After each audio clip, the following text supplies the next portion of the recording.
Welcome to another edition of the Giants Huddle podcast. John Schmeelk with you today from CBS Sports and NFL Network. Charles Davis. You can find them on NFL Network's coverage of the draft next week in Cleveland. But first, I want to remind everybody you can find the Giants Huddle podcast on the Giants Podcast Network presented by Investors Bank. You can find the archive of this show and all of our podcasts, including Big Blue Kickoff Live, our weekday show, every day live at noon at giants.com/podcast on the Giants mobile app. And, of course, on all your favorite podcast platforms. Charles, it's good to talk to you, my friend. It's been a long year since we last spoke, but it's good to see your face. How are you and your family? I echo the same back to you, John. It's wonderful to see you. Everyone in our household's doing well. Thanks for asking. Trust the same for you and yours. And anyone who's viewing this and watching it, all hope for good health for all. And if you're battling through, getting better. You know, it's been an incredible year that none of us could have anticipated, but I can't believe we're getting ready to have a draft and we'll actually be on site for the draft. So what a difference a year makes. Yeah, hopefully signs we're coming out of it on the other side, which would be great. So, Charles, people might not know this. You've known Dave Gettleman since you were a teenager, and you played against him in high school football. I did. So let's start here. Based on what the Giants did in free agency, which was a lot, they filled some holes, got a big-time cornerback, big-time wide receiver, re-signed Leonard Williams. Yep. What do you think Dave Gettleman's team-building approach is right now for where he has this roster and the draft on the horizon? Well, I think he's got a few options on where he wants to go because you know Coach Gettleman, and I think you've gotten to know him pretty well over time. Big people are going to be a big part of what he does. You know, I've said this every time you and I have sat down. From the time I've known Coach Charles, it's always going to be a big man's game, you know? And that doesn't mean he doesn't have respect for the little guy who makes plays. I mean, there are plenty of them out there. But big guys, building those lines, fortifying those. Well, you saw free agency getting Leonard Williams re-signed. You saw what he did last year in the draft with the two tackles being picked, and Andrew Thomas and Matt Pert. Both of them projected to start right now, I believe, left in at right tackle. You know, Nick Gates coming along last year at center was a big deal for them because now I think it lessens the need for the interior, although I think still probably another guard would probably be a really good thing for them. But all in all, I'm looking at that first pick, and it'd be interesting to me to see if Coach decides to go potentially edge rusher, depending on how that falls. He might have his pick of the top edge rushers at that number. Or another weapon for Daniel Jones, some extra speed out there to go along with Kenny Golladay signed in free agency, to go with Darius Slayton, who's played well in his young career in the NFL. I know they signed John Ross, but he hasn't been super productive in his time. So that wouldn't be a deterrent for me to add another playmaker and a weapon. And he might have his choice of a Jaylen Waddle, a Devonta Smith, or a Jamar Chase, because we just don't know what the flavor is for teams out there. So it'll be interesting to see how that goes down, but I think that'll be it. Now, I will say this. If somehow a Penei Sewell or Rashawn Slater sitting there, that might be tough to turn down, especially a Slater for me, because, John, I could take Slater and I'd start him at guard right away. You could put him anywhere, Charles. Let's be honest. I think that he could be a starting center and turn into an all-pro. That's what I think of his game. And I remember this. Jonathan Ogden began his career with the Baltimore Ravens as a guard before moving out to tackle and becoming a Hall of Famer. So none of that's out of range. So, Charles, as you know, you do not select positions, you select players. And by the way, I think you hit it out of the park. Those are the exact positions we've been talking about for 2 months here on our website about where the Giants might go. So when you look at the prospect class now, who are your true blue chip? I don't care what year the draft is being held. These guys are top 10 prospects in this class for you, besides the quarterbacks. Besides the quarterbacks. Well, I will tell you this. Caleb Farley, the corner from Virginia Tech, is not going to go as high as he should because of the back injury that cropped up late. To me, he's an ascending corner. And Surtain has all the creds, and rightly so, and he is tremendous. I like Farley a little bit better because I still think there's more out there. But, you know, that's a toss-up, right? The edge rushers aren't the edge rushers I've seen in the past. I think they're good, but they're not the Bosa brothers. They're not those guys, right? So I don't quite put them there. It'd be interesting to me to see receiver-wise what the flavor is, because you can make a strong case. To me, it's Jamar Chase, the kid out of LSU, but you can make the case for Waddle and Devonta Smith, although I think we all had to take a little bit of a breath when we saw the latest weight measurement for Devonta Smith. But, John, I'm going to chalk that up to possibly the finger injury and not having a chance to spend the time in the weight room. That's what I'm going to give him, because remember Trevor Lawrence, when he weighed in at Clemson for his pro day, he was like 213, 214. Yeah, most people, he was going to be 230, right? Yeah, he's going to carry 230, 235, and it's not even going to be an issue for him. But he hadn't had a chance to work out because of the shoulder injury. So guys like that, but Sewell, Rashawn Slater, those are top 10 type players, those tackles. Running backs, I'm not quite putting them in the top 10, but they're pretty darn good. ETN and Najee Harris, I think, are probably your top guys. But those are the ones that I would hit. And obviously Kyle Pitts, maybe the best player of the entire draft. And truthfully, I've been saying this, and I hope it comes out the right way, because I'm a fan of Evan Ingram.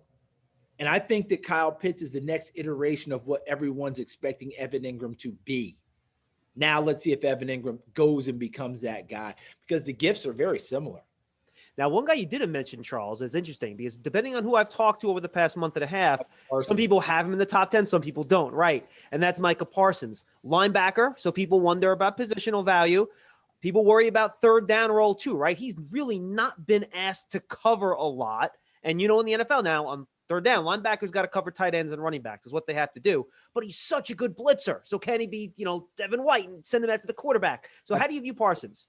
Yeah, that's it. And I'm glad you brought him up, because it would have been wrong of me to miss him in that time frame. Remember, in my mock draft, the one that I've done, I've got one more left before the draft. I've got him going number 9 to Denver. And I don't do trades. I don't do move ups or anything. I just play the board as it is. And I had him going to Denver because I just thought at that point I had my quarterbacks gone. Denver's not going to make a move for a quarterback now.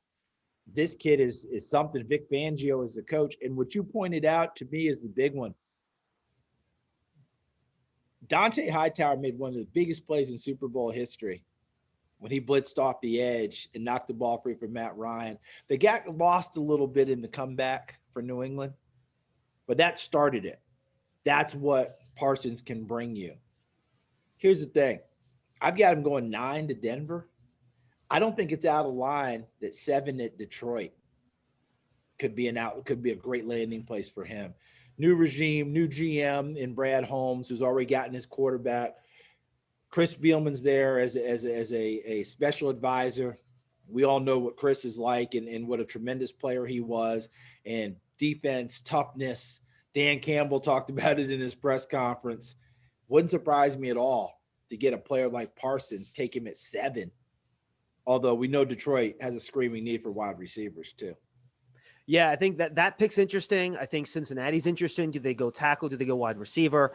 Atlanta is fascinating. Do they pick the quarterback of the future, or do you go with the can't-miss Kyle Pitts?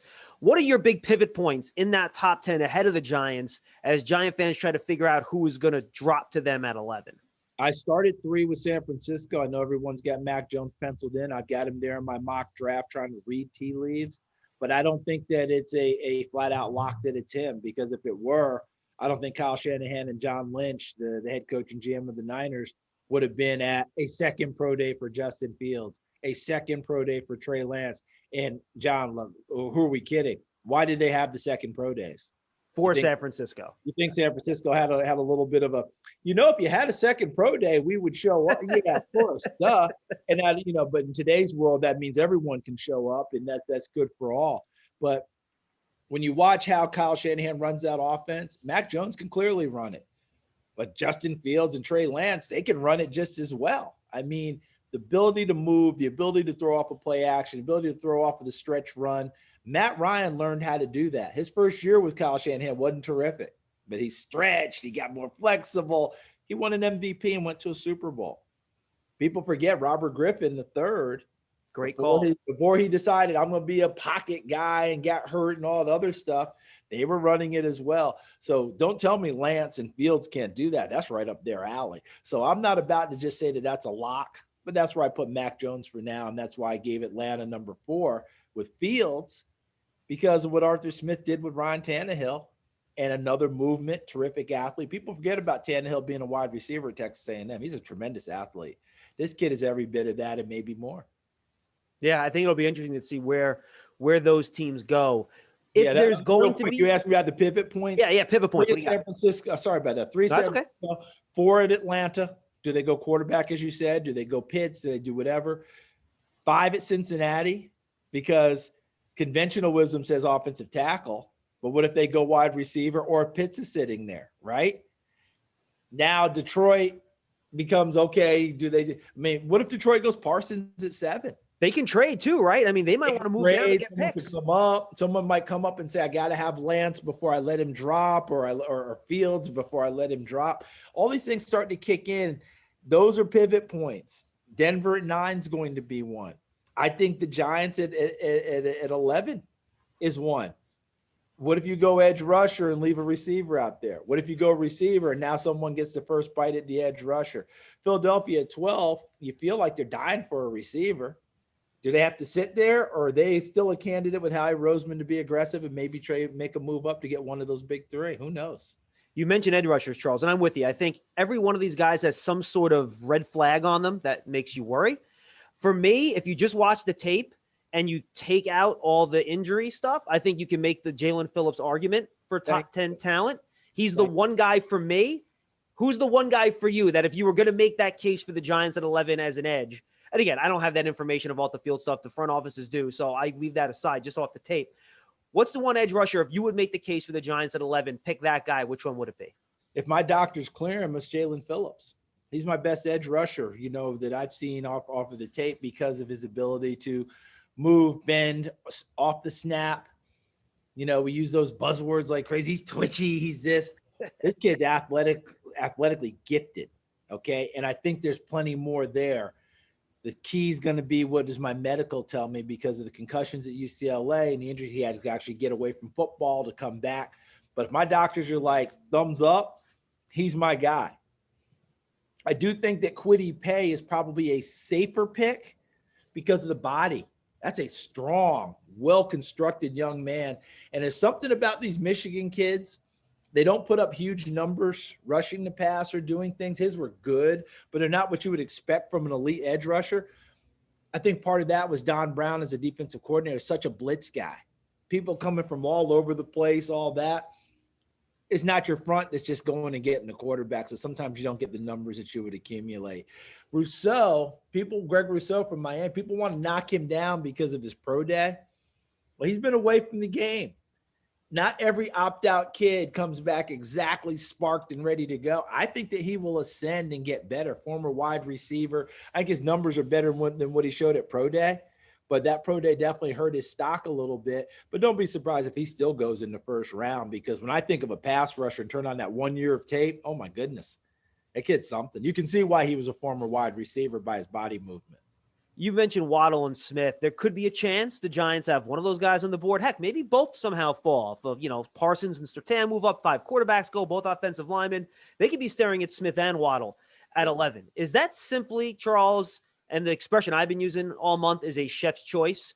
You know, which flavor do you want, right? They're both great, but do you want the route runner or do you want the explosive guy? How do you view those two, and how do you think NFL front offices will approach that Devonta Smith at 166? Will that frighten off enough people that might allow him to slide? I think that people are having those debates as we speak, and they're battling like crazy trying to get comfortable with the idea, because the one thing he has always shown is toughness in maybe the toughest conference in the country. He plays special teams, for goodness sakes. And so when you throw that in there and you think to yourself, there's no way he's going to play at 166. We get him in the weight room. We get some time. He may be slim, so he's not going to all of a sudden be a 200-pound receiver. You got to understand that. But is he really going to be a 166-pound receiver? Not likely. So that's what people have to come back to. I think that's where people are getting comfortable. And I feel like the movie The Replacements with the kicker. He's strong. He's wiry, And this kid has never shown, it dings and the whole thing. He plays through it all. So I got to give him a lot of credit for that one. For me, Waddle, that ability to go from gear to gear to gear, that's going to be the key. And that's why I think I penciled him in for the Giants at 11 in my last mock draft, because Golladay, not slow, but is he a blazer? I wouldn't call him that. Darius Slayton can run pretty well, but this kid can really run. Now you've added every dimension on the perimeter. Signing Kyle Rudolph is a big deal to help with Evan Ingram, but I still have a strong belief that Evan Ingram is going to make that jump. I just do. This kid is talented. That's why I keep saying he was Pitts before Pitts in this draft. His ability to run. He hasn't been as consistent as he's needed to be. This is a huge year for him. I don't care that he went to the Pro Bowl last year. That didn't feel right. This feels right that this is a big year for him. If his confidence is up and he can go, boy, that'd be huge for Daniel Jones. Charles, how much of the Giants do you take in consideration what you think might be there at 42 with their second-round pick? Because this is, which is not common, a pretty deep offensive line class, right? You can go grab a tackle, a combo guard tackle in the top of the second round. There's wide receivers all over the place. I mean, you get one around 3 or 4 if you want, whatever. So how much do you take that into consideration where you're almost looking at it as a package deal, right? What value am I getting for 11 plus 42? And then you arrange your positions and players that way. I think that's a great point, and I think some of the teams in front of the Giants will be making that determination as well. If you see Cincinnati grab a receiver at 5, whether it's a type Pitts or a wide receiver, you know they're in their mind, they're thinking, I can go back to top of second and grab one of those tackles. You know, can I get a Brady Christensen from BYU, a Spencer Long from Northern Iowa? I mean, I can go on and on with different guys. You know that. So those are the things that will start to come into play. I think for the Giants, what would be interesting if they go receiver or edge rusher in the first round, can you come back in the second round and one of those elite, what I call elite, one of those guards is sitting there? A Trey Smith from Tennessee. Is Wyatt Davis your flavor from Ohio State? You see where I'm going with this? There's a lot that goes into, because I think Nick Gates has lessened the need to go center. I think that he has taken that, I wouldn't say off the table, but you don't need to say to yourself, okay, I got to go get Creed Humphrey or Landon. Absolutely. Someone like that. He has done that. But I think that other guard position, because you're still counting on Mr. Hernandez to be what you drafted. I think that other guard position could be a spot for them on that second pick. Yeah, and frankly, the third pick too, Charles. You could have Trey Smith from Tennessee sitting there at the top of the third round, or Banks, the kid from Notre Dame, right? There's a bunch of guards. Deontay Brown from Alabama. I mean, there's a lot of and those are really big people, okay, and really big people. That's a monster deal for them. Yeah, I'm with you. So that could definitely be a second day option. The fits I'm having trouble with, and you help me with this. If they go defense there at 11, we'll push edge rusher aside. We talked about that. They already have their 2 starting outside corners, Adoree Jackson and James Bradbury. Now, Jackson does have some experience playing inside, but it's only been about 10% of his snaps. Would you feel comfortable taking a guy like Surtain there, who maybe you disagree? I think he has to play outside, right? I don't think Surtain's a guy you can put. That's where he's best. Right, exactly. You got to put him outside. Would you feel okay then of saying, all right, Adoree, we just paid you all this money, but now you're going to be our inside guy if you decide to go corner there at 11, or maybe then you lean towards a J.C. Horn who has that inside-outside flexibility if Graham wants to go back to a more of a man-to-man scheme. Yeah, you've got to know that the guy who's going inside is all in on it. You remember the Eagles' dream team? Yes, I do. Namdi, baby. They had 3 terrific corners. None of them wanted to be the nickel. It's a tough spot to play, man. That is not a fun spot to play.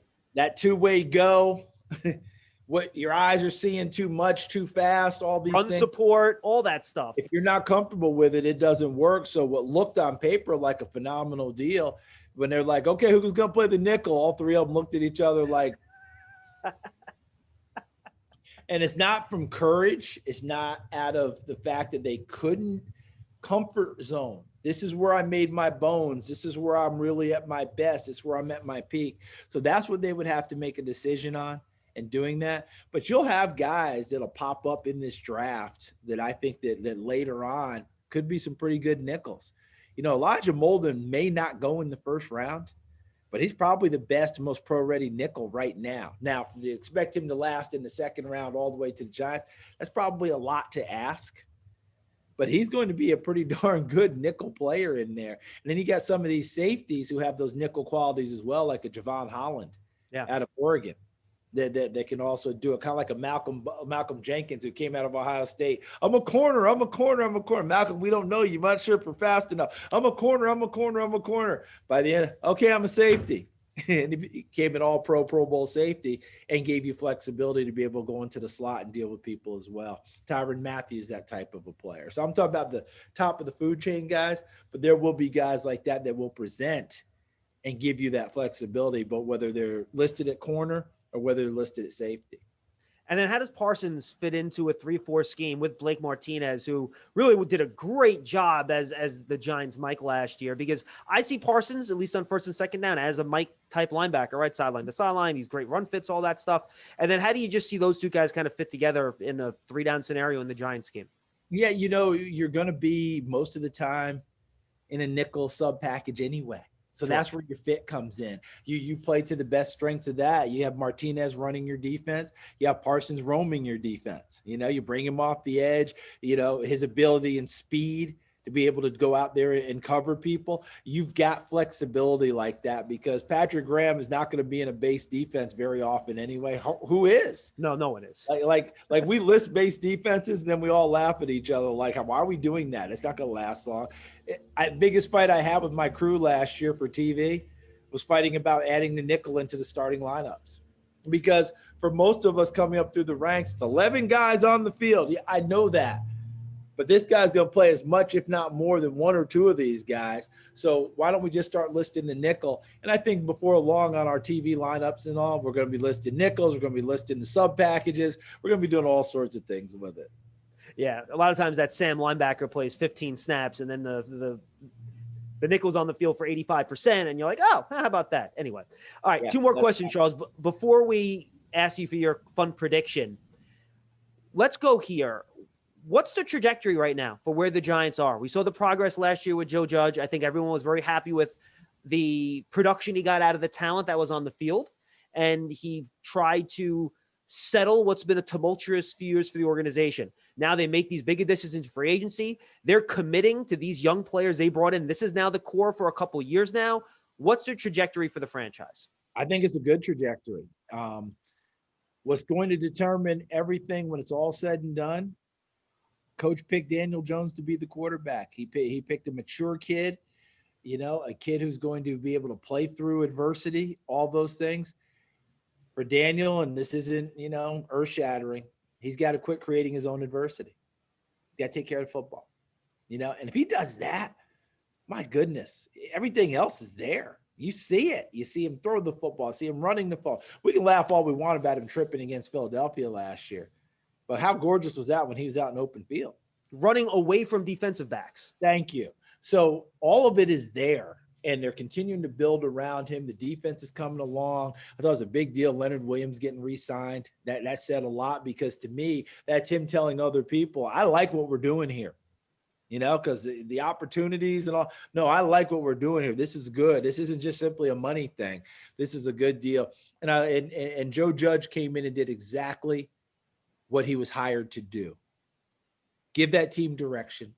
Give that team clear understanding of what was expected of them and what accountability they would be held to, and off they go. And I thought he did a phenomenal job in year one. So I do think that the trajectory is good. But it's interesting, in a really down year last year in the NFC East, there are a lot of teams who seem to be forging into a nice little trajectory in the East. Dallas, we keep saying the same thing every year, and we can't understand why they're not a consistent playoff team. But you look at them again and you think, I like what they're doing over there. I love what Washington football team is doing. Philadelphia is the one that needs to probably make a few more jumps. But with Howie Roseman as the GM, don't underestimate that. He's very aggressive in trying to go get what he wants. One more quickie before your prediction. Is this the year Dave Gettleman trades down for the first time in general manager draft history? No. Tell you what, John, if we're sitting there at that draft and Coach Gettleman trades out of that pick, I'll text you. Okay, you won't need to text me because I think the paramedics will be administering oxygen to me and Daniel Jeremiah right there on set. We'll be like, what?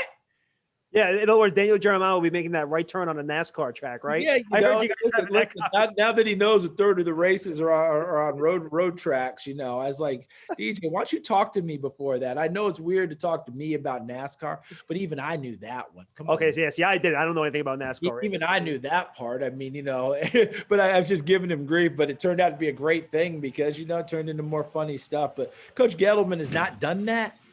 I don't believe this is the year that he does. He's got a prime opportunity to get another big-time player. All right, Charles, final one. I'm going to give you 2 bites of the apple here.